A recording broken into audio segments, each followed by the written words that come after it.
Should we try the berries and fried meat too? Paimon's getting hungrier and hungrier every time someone mentions it. Oh! Sorry about that. Paimon wasn't watching where she was going. Please, there's no need to apologize.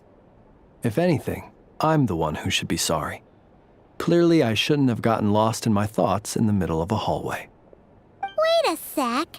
Are you staying in the room next to ours?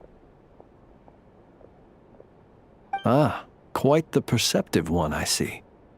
First things first, allow me to introduce myself.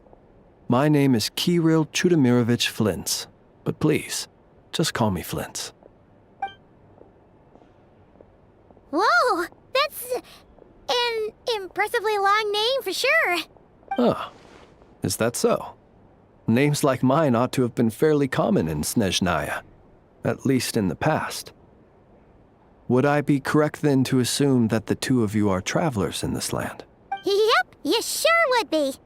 Paimon is Paimon, and this is the Traveler. We've been to a bunch of nations already, but we only just arrived in Notcry today. What a rare honor it is to meet such worldly travelers. Are you here for travel too? If only I had the time to spare. No, I'm just staying the night. Oh, so you're here for business? That's certainly one way to put it. I'm a ratnik of Nodcry, normally stationed near the burial grounds to the north. My sole cause for being here today was to repair this lantern of mine.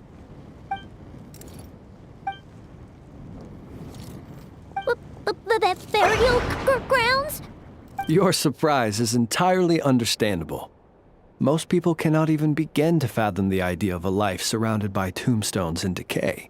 But if you've heard of the calamitous abomination that is the Wild Hunt, you'll know that in their wake they bring a host of souls tainted by abyssal filth.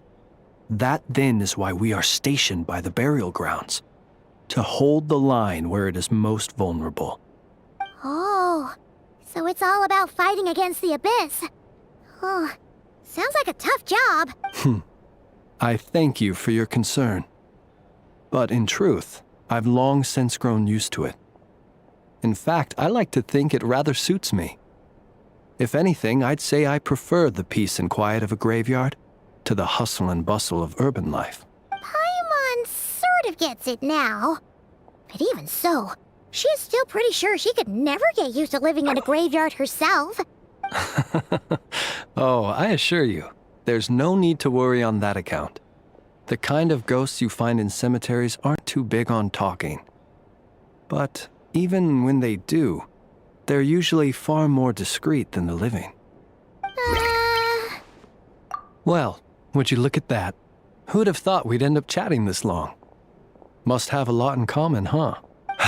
Forgive me, but I must excuse myself, for the time of my appointment draws near. And in terms I'm sure you'll understand, a lanternless ratnik is like a mapless traveler. A serious conundrum indeed. Oh, sure. In that case, you go right ahead. We won't keep you any longer. Not at all. Should the opportunity present itself, I'd gladly continue our conversation another time. You're always welcome to come visit my grave. The grave I stand watch over. Your visit would bring much-needed light to that place of final rest. Right. Well, if we get the chance.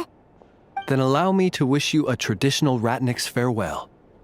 See you by the graveside. Ugh.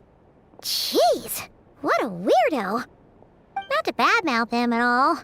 In fact, he seemed pretty cultured, but at the same time, kinda spooky? His lantern? No, not really. You mean, 'cause it was broken? Huh.